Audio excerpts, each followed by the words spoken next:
Gerwani itu bukan PKI.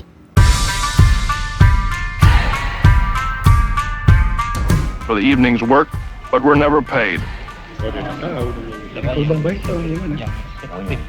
The girls Kita selama ini tahu bahwa dalam insiden G30S terjadi pembantaian 6 Dewan Jenderal dan 1 perwira melalui film G30S PKI. Dan kita juga tahu bahwa dalam dibalik peristiwa tersebut adalah PKI dan Gerwani yang ikut terlibat dalam pembantaian tersebut. Tetapi sebenarnya Gerwani itu tidak ikut terlibat dalam peristiwa tersebut. Justru mereka lah korban dari insiden tersebut.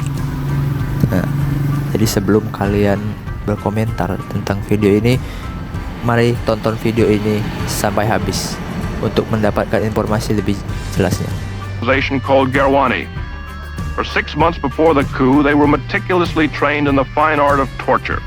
Nah, dalam film G30S yang dirilis pada tahun 1984 diceritakan bagaimana pembantaian terhadap 6 Dewan Jenderal dan 1 perwira tersebut terjadi. Dalam film tersebut memperlihatkan bagaimana cara pelaku menyiksa korbannya, dan kita diberitahu bahwa dalang di balik peristiwa tersebut yaitu PKI atau Partai Komunis Indonesia dengan pasukan Cakrawirawa yang menangkap dan menyiksa para jenderal, serta Gerwani yang ikut terlibat dalam penyiksaan dan pembantaian tersebut. Seperti yang saya jelaskan di awal tadi, bahwa Gerwani itu bukan PKI. Memang bukan. Dan itu semua hanya bagian dalam propaganda Orde Baru.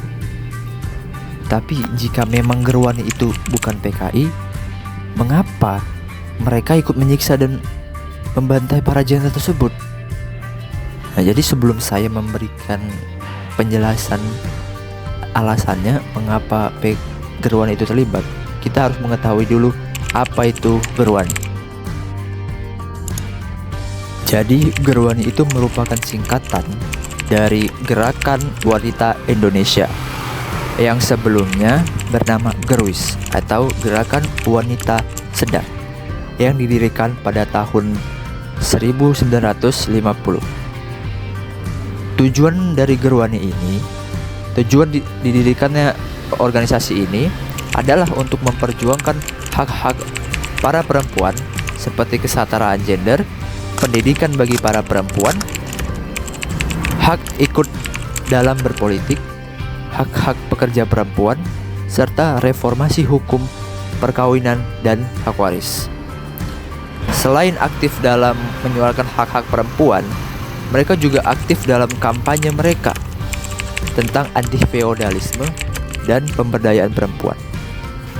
Jadi, tujuan utama dari organisasi ini hanya untuk memperjuangkan hak-hak para perempuan.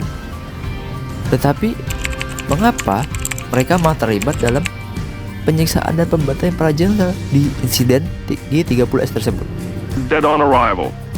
The remaining victims, to the delight of the huge communist throng, were slowly killed. Sebenarnya Gerwani itu tidak terlibat dalam peristiwa G30S dan itu semua tidak benar. Bagaimana bisa mereka itu tidak terlibat? Padahal di dalam filmnya kan sudah diperlihatkan bahwa para Gerwani ikut menyiksa dan membantai jenderal tersebut.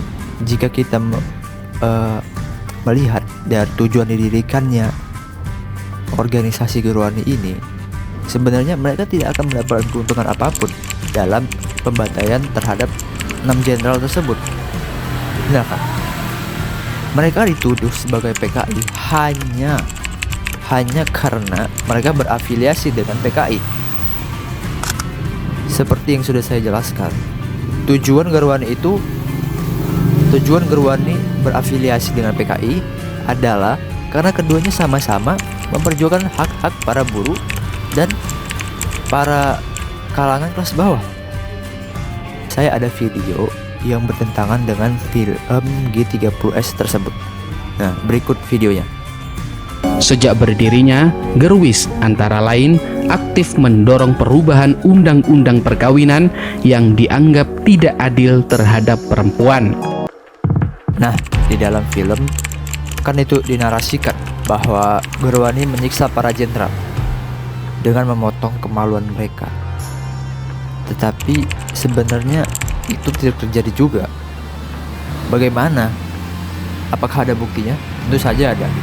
Hasil autopsi dari tubuh korban menunjukkan bahwa tidak ada luka pada bagian kemaluan. Berarti memang kemaluan tersebut tidak terpotong seperti yang dinarasikan di dalam film tersebut. Begitu.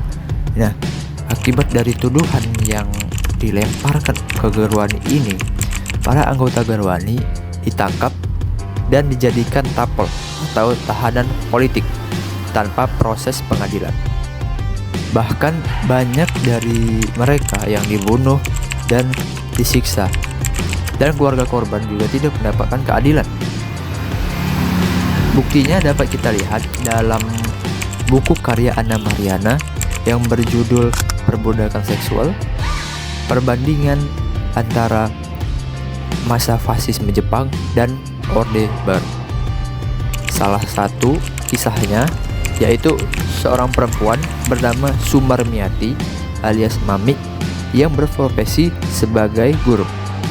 Nah, penangkapan pertama oleh aparat terhadap Mami ini terjadi pada tahun 1965 pasca insiden. Saat itu dia sedang mengajar, tetapi kemudian dia dibebaskan. Dan penangkapan kedua terjadi pada April 1968. Dia ditangkap di rumah kontrakannya dan ditahan. Dalam kesaksiannya, Mami menjelaskan bahwa dia mendapatkan kekerasan seksual dari ditendangi, diinjak-injak, bahkan dipermainkan. Dan yang paling parahnya, rambutnya sampai dibakar agar dia mengaku bahwa dia terlibat dalam pembantaian jenderal. Sangat mengerikan. Jadi kebenarannya adalah bahwa para Gerwani itu tidak ikut terlibat dalam insiden G30S. Ya, justru mereka lah korban dari pasca insiden tersebut. Dan sampai sekarang para korban tidak mendapatkan keadilan dari negara. Dan tuduhan serta stigma-stigma yang dilemparkan kepada mantan anggota Gerwani yang sekarang masih hidup itu masih melekat terhadap mereka di masyarakat.